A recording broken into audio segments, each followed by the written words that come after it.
Hey everyone, this is Mandy again, and I want to tell you now a little bit about the structure of the ACT Math section. Here are a few things that you need to know. On the ACT Math section, there are 60 questions, and you have 60 minutes to do those 60 questions. So here's your first math question. How much time do you need to average to finish? Yes, that means 1 minute per question. We really need to shoot for less than that because some of the questions are a little bit more difficult than the others. So you really need to be familiar with the types of problems you may encounter and how to work those problems. On the ACT Math section, you are allowed to use a calculator, but the ACT does have guidelines on the calculators that are permissible. Check the ACT website for calculator guidelines before you go to take the test. Also, I recommend that you read the directions for the test before you go in and take the test. You can get copies of ACT practice test booklets online. Those directions will be the same ones you'll have on the real test. We really don't want to take up a lot of time reading directions during the real test, so take a look at those directions ahead of time. Now, let's talk about the math subjects that are covered on the ACT section. Mainly the questions go through Algebra 2, and that's assuming that you've already taken a geometry class before that. There are some trig problems, but hopefully you'll have all that covered from your Algebra 2 class.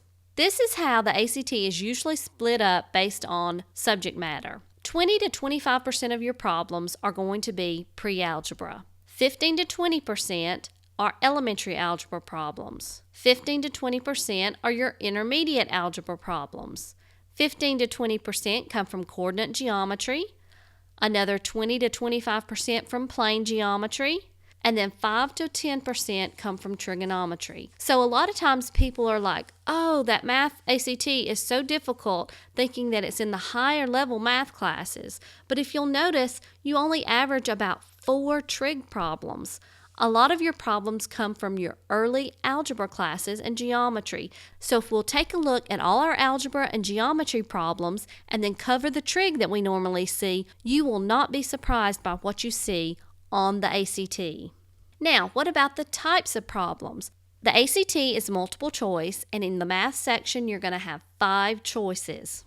You're going to see word problems, problems that say solve and simplify. You'll have graphs, you'll have charts, you'll have figures to look at. Usually the problems start a little easier and they move to more challenging problems. So our goal is going to be, let's really get those easy problems answered and move on to the more challenging problems that may take a little bit longer, but you can still handle them.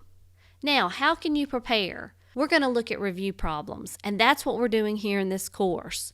We're going to work problems. We're going to actually put pencil to paper and figure these problems out. And you also have to review and know some of your formulas. You have to commit those to memory because they're not going to give you formulas on the ACT. Some of the formulas they will give you, I'd rather you be prepared not to have the formula so you'll know it for sure. And the final way to prepare is practice, practice, practice. Now let's get started with Learn ACT Math.